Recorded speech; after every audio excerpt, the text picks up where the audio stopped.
Hello dear friends, welcome to Worldwide Vehicles. We are going to discuss about a helicopter Mi-24D. Mi-24D is a Russian fighter helicopter. It is the best fighter helicopter. Its price is $36 million. It has two ISOTOV engines. It consumes 2200 horsepower to fly. It runs with a maximum speed of 294 km per hour. It can fly up to 14,750 feet in the sky. It covers 0.240 km distance in just 1 liter fuel.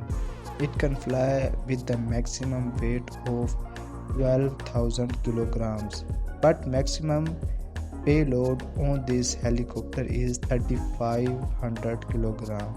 Its fuel tank capacity is 2,131 liter. It has 11 general seats. Its exterior length is 57.41 feet. Its cabin height is 3.94 feet and cabin width is 4.79 feet. And cabin length is 9.19 feet. It is used by Army for fighting purpose.